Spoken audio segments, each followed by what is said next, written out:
प्रणाम जी। रामनाथ प्यारे की जय, सतगुरु महाराज जी की जय। तो सुंदर साथ जी महाराज जी चलते हैं गुम्मट जी की परिक्रमा के लिए, है ना।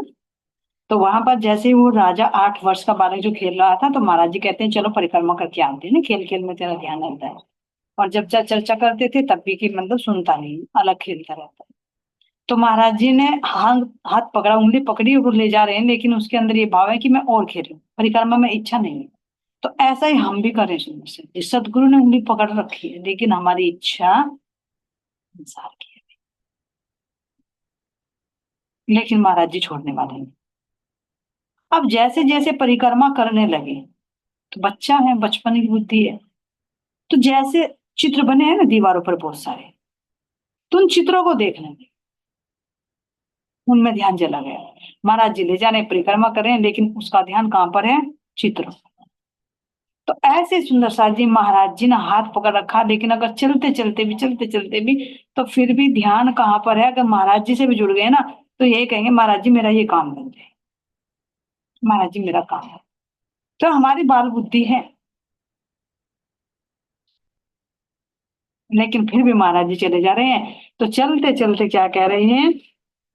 मन था अभी खेल में उलझा, सोच रहा कैसे जाऊं, इतने जा पहुंचे गुम्मट में परिक्रमा आरंभ करी। तो मंदिर के बाहरी दीवार पर जो चित्र थे उन पर ध्यान चला गया, लेकिन महाराज जी तो लिए जा रहे हैं। इतने में गुम्मट जी में पहुंच ही गए, और पहुंच कर क्या कह रहे हैं? परिक्रमा आरंभ कर। इधर उधर थी भित्ति चित्र, वहां राजा की वहां नजर पड़ी, हाथ वहां जाते ही छोड़ा, तस्वीरों में मन उलझा। अब जो दीवारों पर चित्र बने थे वो खींच रहे थे ध्यान, तो चित्त वृत्ति थी, तो सदगुरु का हाथ छूट गया। तो ये हम ही है सुंदर सा, जो हम यहाँ के राजा बने बैठे हैं। ये मन हमारा राजा बना बैठा है। ये कभी किसी चीज में, कभी किसी चीज में, कभी खेल में, तो कभी ना कभी अब चित्र ही बता दी, क्योंकि सब चीज जड़ ही तो है।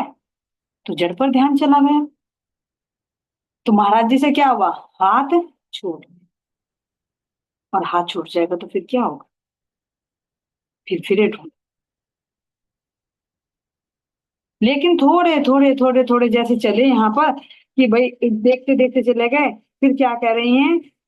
देख तो रहे, लेकिन चित्र में ध्यान है, और एक नजर सदी, हाथ छूट गए। एक नजर चित्रों पर, एक नजर सदगुरु, कि वे जा रहे हैं, हाथ पकड़ा था, चलो परिक्रमा करो। आगे आगे वो जा रहे हैं, पीछे पीछे आगे जा रहे हैं, लेकिन ध्यान कहाँ पर है? संसार।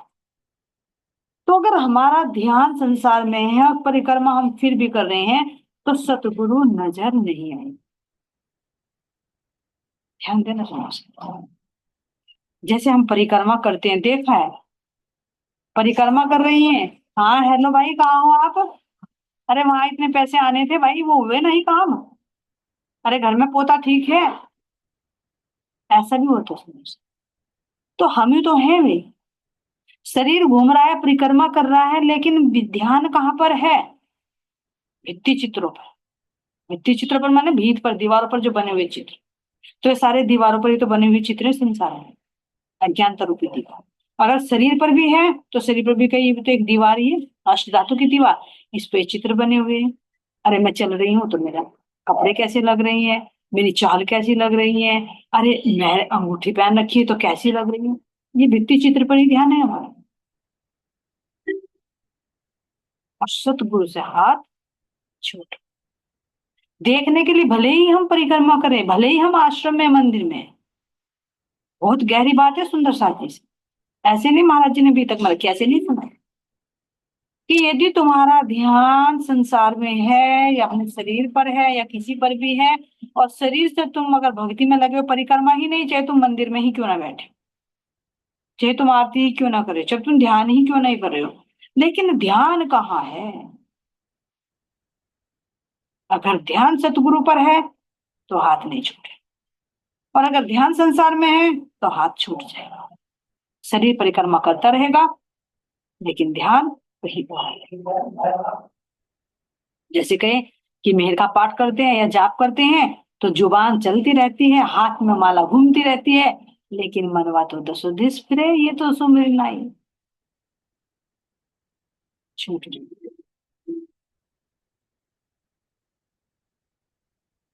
तो कह रहे हैं कोई बात नहीं, छूट गया, फिर भी परिक्रमा में लगे। पता है छूट गया, फिर भी परिक्रमा दे रही है। अब देते देते जैसे मुख्य द्वार पर आए गुम्मट जी में, तो देखा महाराज जी क्या कर रहे हैं, जो हाथ में फूल लिए हुए थे वो फूल चढ़ाया और साष्टांग प्रणाम।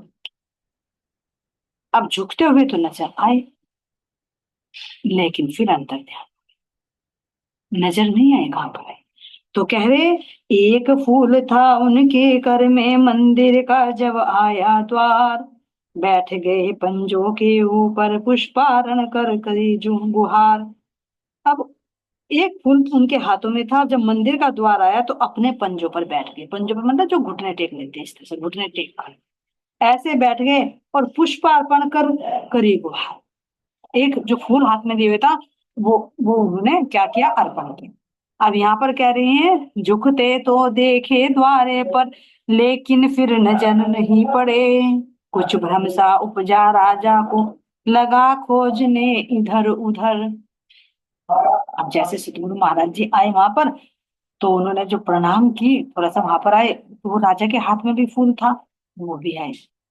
और आकर उन्होंने जब वे घुटनों पर बैठे तो देखा कि महाराज जी भी प्रणाम कर रहे हैं, लेकिन वहां उनको मुख्य द्वार पे भी नजर नहीं आई। देखो, महाराज जी नजर नहीं आए, जब उन्होंने आकर फूल चढ़ाया और अपने पंजों पर बैठकर, घुटनों पर बैठकर प्रणाम की, तो महाराज जी लोप हो गए, नजर नहीं आए। लगा तो कि जैसे उन्होंने भी प्रणाम किया, झुकते हुए तो दिखे, लेकिन फिर नजर नहीं।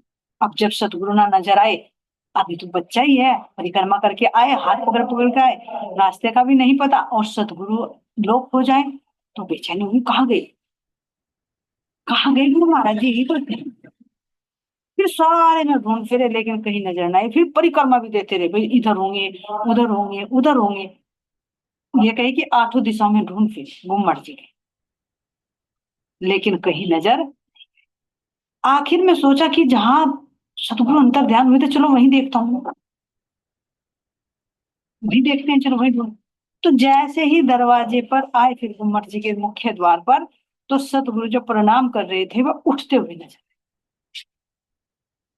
अब इसके बीच में कहाँ रहे वो, क्या किया, क्यों नजर नहीं आए, और फिर वो राजा जो सारे में घूम ही आया, परिक्रमा कर आए, तो आखिर इतनी देर तक कहाँ रहे, क्या उतनी देर तक प्रणाम की, अगर प्रणाम ही करे तो शरीर दिखना चाहिए था। तो कहा राजा ने कि मेरी समझ में नहीं आया कि ये क्या लीला थी क्या नहीं, बस मुझे उठते हुए भी नजर सब जगह। तो क्या है, क्योंकि आत्मा अपने धर्म से मिलकर वो आत्मा, और ये शिक्षा हमें दे रही है कि कहाँ मिलेंगे, जहां आकर अंतर ध्यान हुए, जैसे रास में थे ना, कि अरे प्रियतम अंतर ध्यान हो गए, हाँ, तो क्या करें, वही लीला दोहराओ, पूरी ब्रज की लीला दोहराई 11 वर्ष की। फिर जहां जैसे बांसुरी बजी थी ऐसे ही दौड़ कर आए, फिर जहां पर अंतर ध्यान हुए थे उसी लीला पर आकर प्रकट हो गए। इस बीच कहाँ थे वे? कहाँ थे इस बीच में? इसी बीच श्यामा जी के अंदर ही तो विराजमान हुए थे, जो आगे लीला खेल रहे थे रास की। तो इसी तरह से अब यहाँ पर भी अंतर ध्यान, यानी जो हमारा जागने का मूल मिला उस रस में पहुंच गई हुई है सूरज, तो वो शरीर भी अंतर ध्यान हो गया। जैसे रात में शरीर भी नजर नहीं आए, जब राज जी ने अपना आवेश, अपना जोश खींच लिया, तो अक्षर ब्रह्म की जो आत्मा थी, जो नूरी तन था, वो भी नजर नहीं आया। ऐसे ही जब आत्मा अपने धनी से गुम्मट जी में जाकर एक रूप हो गई, उस आनंद में डूब गई, उस रस में डूब गई, तो बाहर से वो शरीर भी राजा को नहीं नजर आया। ये है अंतर ध्यान की लीला। तो ऐसे सुंदर साथ जी हमें भी है कि जहां से अंतर ध्यान हुए, वहीं से फिर खोजो, वहीं से खोजो। तो प्रकट क्यों नहीं होंगे, हो जाएंगे। लेकिन कब, जब हमारे अंदर थोड़ा सा मैं थी, क्योंकि ऊपर से तो धनी का हुक्म था, लेकिन मैं भी है कि धनी तो हमारे बहुत लाड़ लड़ा रहे हैं। श्यामा जी ने भी कहा मुझे अपने कंधों पर बैठा लो, तो वहां क्या हुआ, आगे तो धनी अंतर ध्यान हो गए। तो कब होंगे अंतर ध्यान, जब हमारा ध्यान संसार में रहेगा, इन भित्ति चित्रों पर रहेगा। तो पहला हाथ छूटेगा, फिर अंतर ध्यान हो जाएगा। पहले हाथ छूटेगा, फिर अंतर ध्यान हो जाएंगे। और अंतर ध्यान होने के बाद जब हमें होश आएगी, अरे कहाँ गए प्रियतम, अरे इधर भी ढूंढो, उधर भी ढूंढो, अरे कुम्मट जी के इस बुर्ज में होंगे, पश्चिम द्वार पर होंगे, उत्तर के द्वार पर होंगे, मुख्य द्वार पर होंगे, अंदर होंगे, कहीं तो होंगे, ढूंढो। लेकिन जब कहीं नहीं नजर आएंगे और पूरा फोकस धनी पर होगा, तो तब नजर आए। ध्यान का महत्व इसमें दर्शा दे। जब तक ध्यान हमारा संसार में है तो सतगुरु अंतर ध्यान ही है अंदर में, लेकिन नजर नहीं है। लेकिन जब ध्यान उनसे जुड़ेगा तो यही से प्रकट हो जाए। इसीलिए कह रहे हैं कि पर्दा तू ही, तू आप ही न्यारी होत है, पीऊ नहीं तो उससे दूर, और पर्दा तू ही करत है, आड़े ना अंतर ही। है अंदर में ही, लेकिन बाहर प्रकट क्यों नहीं हो रहे, क्योंकि हमारे अंदर वो सामर्थ्य नहीं है, हमारी अधिवृत्ति संसार में लगी हुई है, इसलिए वे प्रकट नहीं हो रहे हैं। और जब हमारी वृत्ति बाहर से हटकर केवल सतगुरु, केवल सतगुरु, केवल सतगुरु पर होगी, तो प्रकट क्यों नहीं होगी। तो ऐसे ही तो जब सारे में खो जाए, पहले तो खेल में ध्यान था, फिर भित्ति चित्रों पर ध्यान गया, और चाह रहे कि सतगुरु से अभी हम ये कर ले, तो छोड़ देते हैं सतगुरु का। और छोड़ते छोड़ते धीरे धीरे अंतर ध्यान हो जाते, लेकिन फिर खोजते। और ये अधिकतर यही होता है, जब सामने होते हैं तो महत्व नहीं देते, लेकिन जब अंतर ध्यान हो जाते हैं, फिर पांव पकड़ पकड़ कर, मत्था टेक टेक करो। और ये अभी नहीं, ये मूल से ही हुआ। ब्रज में भी क्या ऐसे नहीं किया, जब प्यार से बांसुरी बजा बजा कर बुलाते थे, लीलाएं करते थे, तो बहुत अच्छा था। लेकिन जैसे कहा मेरा जन्मदिन है, चलो वृंदावन में रास खेलते, तू पराया पुरुष, मैं तो नहीं दिया। और फिर 52 दिन तक रो रो कर समय काटा। इसी तरह से रास में जब अंतर ध्यान हो गए, रो रो कर समय काटा। अब भी ऐसा ही हो रहा, क्योंकि विरह विलास दोनों दिखा। तो जब सतगुरु रूप में होते तो उनको महत्व नहीं देते, और जब वे शरीर से लोप हो जाते हैं, अंतर ध्यान हो जाते हैं, तब उनके चित्रों को पकड़ पकड़ कर, फिर उनके चित्रों पर ध्यान। और जब मोहन से होते हैं, तब उनके अंदर विकार दिखाई देते हैं। और जैसे ही शरीर छूटा, ये नॉन प्रैक्टिकल यहाँ संसार में भी, दादा हुए, दादी हुए, मम्मी हुए, पापा हुए, कोई भी हुआ, जब तक रहेंगे लड़ाई झगड़ा, तूने ये कर दिया, तूने ये कर दिया, तू ऐसा नहीं है, तू ऐसा है, मैं रोटी क्यों दूं, तूने मुझे हिस्सा दे रखा है, कि दूसरे को भी तो दिया है, वो रोटी देगा, इतने दिन मेरे में रहा, इतने दिन, बंटवारा कर देते, भिखारी बना देते। और जैसे वे शरीर छोड़ गए, तो उनके फूल माला डाल डाल कर कमरों में सजाए जाते हैं, शोकेस में उनके फोटो लगाए जाते हैं, तब उनका गुणगान किया जाता है। तो बाद में महत्व दे रहे हैं, ये अज्ञानता है संसार, ये उसके से ग्रसित हम सब हो रहे हैं, ये माया का असर है। जो रहते रहते सतगुरु को नहीं पहचान पाते, और शरीर छूटने के बाद, अंतर ध्यान होने के बाद, फिर सारे में ढूंढते फिर, जैसे राजा ने, अरे चलो भाई शेरपुर चले, वहां दर्शन में चलो, अरे पन्ना जी हुए, अरे गुम्मट जी में हुए, अरे नवतनपुरी हुए, सूरत हुए, कहीं किसी और सुंदर साथ के कोई परमहंस के पास चले जाए, वहां से मिल जाए, वहां से मिल जाए, लेकिन फिर निराशा याद रखते, क्योंकि वो अंदर बैठे हैं, और अंदर से ये प्रकट। तो ये सबके साथ ऐसा है, ये महाराज जिसने दर्शाया। अब यहाँ पर सुंदर साथ जी ऐसे कह रहे हैं कि इससे अधिक हमें याद नहीं है, क्यों वे हमें हमारे से अंतर ध्यान हुए और कहाँ हुए। तो ये महाराज जी दिखा रहे कि क्यों अंतर ध्यान हुआ, और कहाँ चले जाते हैं, अपने मूल में, अपने निज के आनंद में, और हमारी वृत्ति बाहर हो जाती है।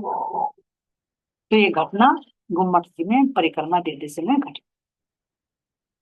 अब इससे आगे का प्रश्न सुंदर साथ जी कह रहे हैं यहाँ पर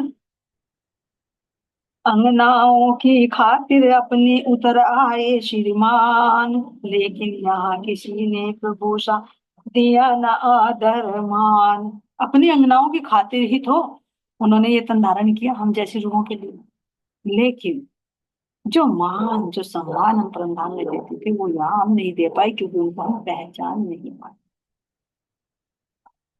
अगर मूल से देखे ना सुन, तो ये माया का खेल भी बड़ा कष्टकारी, एक अंदर से देखे ना तो मतलब बहुत दुखदाई लगता है कि अरे धामधनी सामने और फिर भी पहचान नहीं पा रहे, फिर भी एक साधु महात्मा के रूप में देखे। धिक्कार लगती है कि ऐसे खेल में जो अपनों को अपना पहचान पाए और पराये जैसा भी व्यवहार करे उनके साथ में, तो क्या ऐसा संसार अच्छा लगेगा? इसलिए रूह फिर ये कहते नहीं देंगे, बस ऐसा खेल मत दिखाओ कि जिसमें तेरी जुदाई हो, जिसमें तुझे पहचान ही ना पाए, तेरी बातें ना सुन सके, पास रहते रहते तुझे देख ना सके। तो ये संसार भी वे है कि आग के लपटों की भांति। यहाँ सुंदर सा जी कह रही है, अब वर्णन कर रही हैं, विजयदशमी पे पन्ना जी में खड़क भेंट दी जाती है, पन्ना नर्प लेते हैं उसको, ऐसी उनकी थापी है। ये सुंदर सा जी जो खिजड़ा मंदिर है, यहाँ पर है कि महाराज जी ने जब श्री जी ने महाराजा छत्रसाल जी को तलवार भेंट की थी, तो उस परंपरा को निभाया। तो विजयदशमी पर जब भेंट दी जाती है, तो जो भी उनके वंशज में अब गद्दी पर होती है पन्ना जी के राजा, उन्हीं को ही दी जाती है, खड़क भेंट की जाती है। देखा भी आया था ना विजयदशमी पे, हर हर वर्ष ही दी जाती। तो ऐसे प्रसंग पर महाराज जी गए थे पंडित जी। तो वहां पर कह रही है, द्रव्य भेंट देते महाराजा, भीड़ बड़ी होती है तब, रस्म अदा होती है जिस दिन, वहीं खड़ा था राजा तब। तो कह रहे हैं कि इस समय जब होता है तो राजा की तरफ से भेंट दी जाती है, मतलब दक्षिणा दी जाती है, मंदिर में भेंट दी जाती है ना, क्योंकि महाराज जी ने भी वरदान दिया था महाराज छत्रसाल जी को कि जब तक तेरे वंशज है ना, ये मतलब इस धर्म से जुड़े रहेंगे, उनके अंदर आस्था श्रद्धा बनी रहेगी, तो तभी तक यहाँ की धरती हीरे उठेगी। और जहां उनके अंदर से श्रद्धा भावना उठ जाएगी तो ये वरदान भी हट जाएगी। ये तो वहां क्या कौन सी खेती हो रही है, हीरो की पानी तो हीरे तो निकलते हैं महाराज जी के वरदान से। तो इसीलिए यहाँ पर ये रक्षा के लिए भेंट तलवार भेंट की जाती है। तो यहाँ के जो राजा होते हैं मंदिरों में भेंट देते हैं। तो जब ये प्रोग्राम चल रहा था, काफी भीड़ होती है, तो जब ये राजा को जो राजकुमार था उस समय, उनको जो भेंट दी जाती थी, तो वो राजा जो था अभी 8 वर्ष का बच्चा, वो भी वहीं पर, जो विचित्रा का लड़का था, तो ये भी वहीं खड़ा था।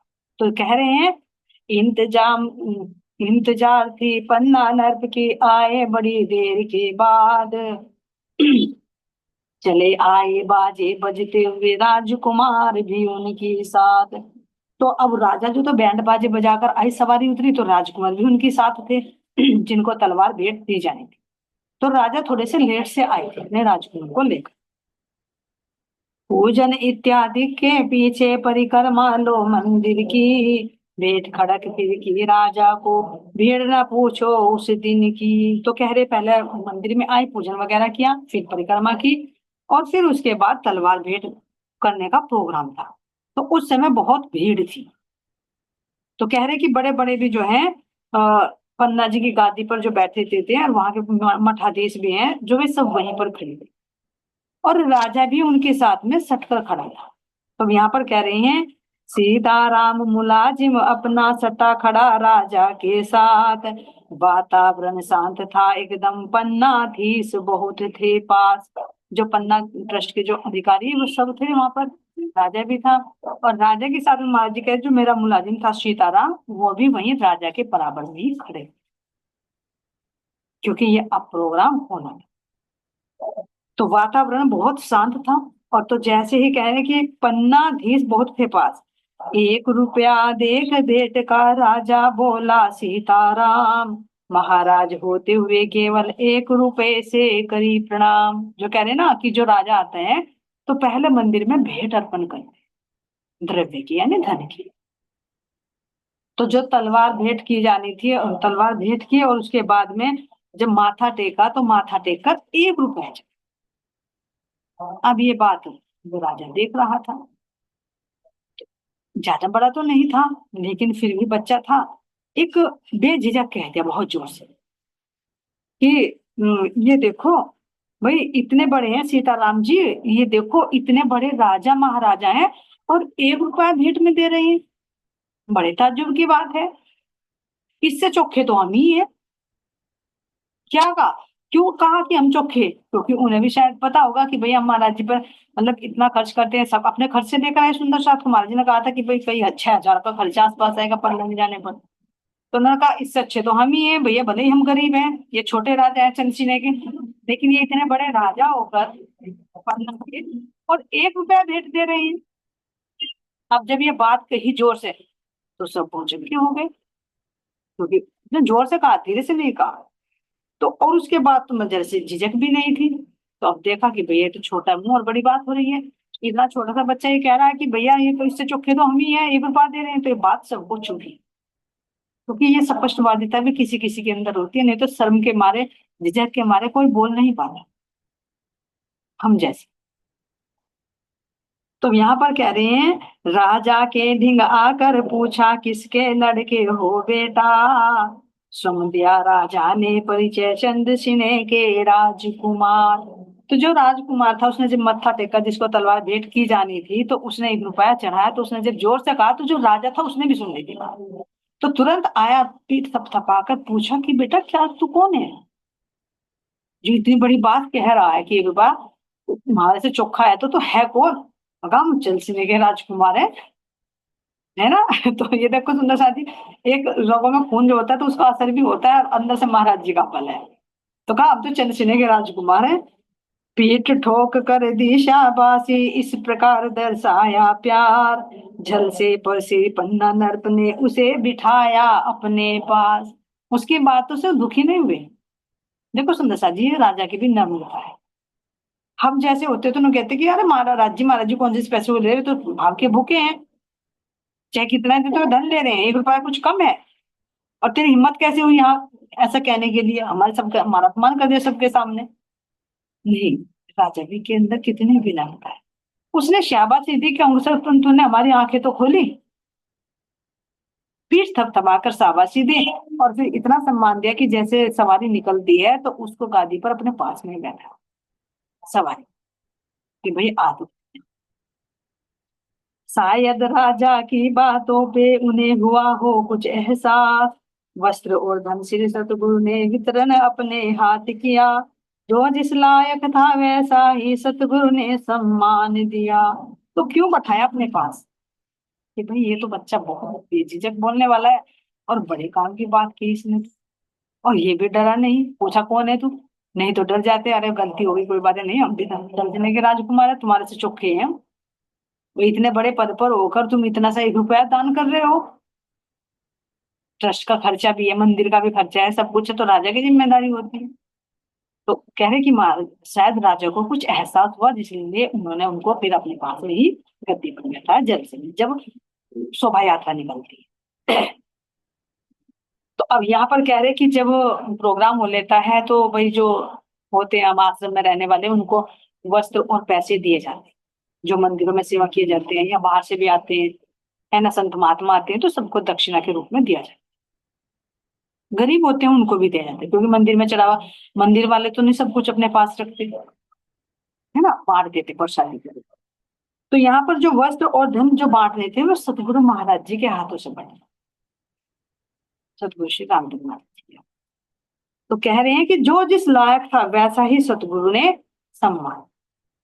जो जिस लायक, अब ये वस्त्र और धन एक तो बाहर के हैं, कि बाहर से तो ले सकते हैं भाई, कोई अमीर होगा तो वो अच्छे कपड़े पहनेगा तो उसको अच्छा, कोई लेडीज होगी तो लेडीज के हिसाब से, जेंट्स होगा तो जेंट्स के हिसाब से, बच्चा होगा बच्चे के हिसाब से, है ना, जिसको जो जैसे चाहिए वैसा देंगे। अब इसको अंदर में भी देखे तो सतगुरु महाराज जी ही तो ये वस्त्र और धन बांट रहे हैं, जो अंदर का हमारा खून है, जो हमारे आत्मा के गुण है, वो हमारे वस्त्र और यही तो है आभूषण।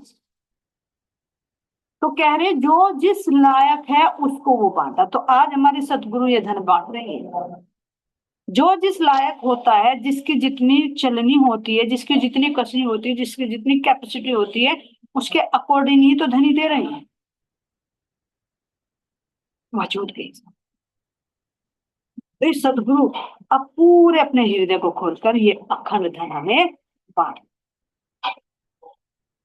पश्चात मंडली सतगुरु शेरपुर की ओर चली, सुंदर साथ बड़ा खुश था सब, महिमा लग श्री सतगुरु की। इसके बाद जो सतगुरु महाराज जी के साथ में गई हुए सुंदर साथी पूरी मंडली थी, अब कहाँ पर आ गए वे? शेरपुर की। चलते वापस वहां से, और सब सुंदर साथ इतने हर्षित थे कि मेरे सतगुरु ने क्या क्या लीलाएं करके, है ना। तो अभी जैसे वहां पर गए थे ना मथुरा वृंदावन, और श्री कृष्ण जी के दर्शन कराए के लिए उसकी चर्चा आकर हुई, तो कितने लोगों के अंदर श्रद्धा भाव, जो नहीं गए थे उनके अंदर भी हम भी चले। तो ऐसे यहाँ पर जो घटनाएं घटे कि जैसे अभी रास्ते में देखा कि भाई महाराज छत्रसाल जी ने दर्शन देखा, हमें कैसे सुरक्षित पहुंचा दिए, है ना। फिर राजा की घटना हुई कि भाई उनको कैसे अंतर ध्यान की लीला के माध्यम से समझाया। फिर कैसे आरती हो रही थी तो उन्होंने किस तरह से भागवंती बाई जी ने कैसे उनकी से उनकी पहचान करानी चाहिए, लेकिन कोई कर नहीं पाया। अब कैसे यहाँ पर तलवार जब भेंट की गई उस प्रोग्राम में, सतगुरु महाराज जी के कर कमलों से कैसे वस्त्र और धन सब सुंदर साथ को उनकी क्षमता के अनुसार उनको बांटा गया। तो बाहर के वस्त्र और धन है सुंदर साथ जी, लेकिन सतगुरु तो बनना चाहिए का अंदर का धन, ये जो अखंड धन है हमारा परमधाम का, सो तो अब जाहिर हुए सब विध विध की धन लाए धनी, लेकिन तारतम सबका साथ। ये तारतम दे रहे हैं, अपने दोनों हाथों से बांट रहे हैं, और हमारे अंदर वो वजूद दे रहे हैं कि हम आत्म स्वभाव में आकर अपने उन गुणों को धारण कर सके। ये अखंड संपदा हमारे धनी बांट रहे हैं। तो इन लीलाओं को देख देख कर सुंदर साथ आपस में चर्चा कर करके बड़े खुश हो गए कि हम तो धन धन हो गए, हमारी तीर्थ यात्रा सफल हो गई सब। पन्ना जी की यात्रा करवा कर श्रीमान, छिपे छिपे ही दे गए जाने क्या कुछ दान। छिपे छिपे, छिपी लीला है। सदी चौदहवीं के सूरज है, अणु अणु में हो गया प्रकाश, रूप कायमी मूल्य कायमी धन जिसने पाया सहवास। उनका रूप भी कायमी का है, और मूल भी कायमी का, और रूप भी कायमी, जो रूप यहाँ पर प्रकट ले, और स्वरूप, मूल और रूप। और धन जिसने पाया सहवास, यानी जो उनके संग में रहा उन्होंने ही उस धन को प्राप्त किया। और नहीं तो हम जैसे तो रीते के रीते ही रह गए। ईश्वर कुंवर विचित्र कुमारी दोनों की ही कर वृद प्रणाम, समय आए जब घर चलने का भूल न जाना हे धनी दाम, भूल न जाना हे धनी दाम। तो ईश्वर कुंवर और विचित्र कुमारी हाथ जोड़कर प्रार्थना करती है कि महाराज जी अब आप तो शेरपुर जा रहे हो, हमें चंद्रसेना का राजपाट संभालना है, तो ये मेरे धनी जब घर चलने का समय आए तो आप हमें भूल मत जाना, बस हमें अपने चरणों से लगा। ऐसी विनती करके महाराज जी शेरपुर आ जाते हैं, और वे चंद्रशिला चले जाते हैं। इससे आगे का प्रसंग चलेगा सुंदर साथ जी देवता, सोना देवी और विवाह। आपके लिए बोले श्री प्राणनाथ प्यारी की जय, सतगुरु महाराज की जय, सतगुरु श्री रामचंद्र महाराज जी आपके सदा सदा की जय, श्री पन्ना धाम की।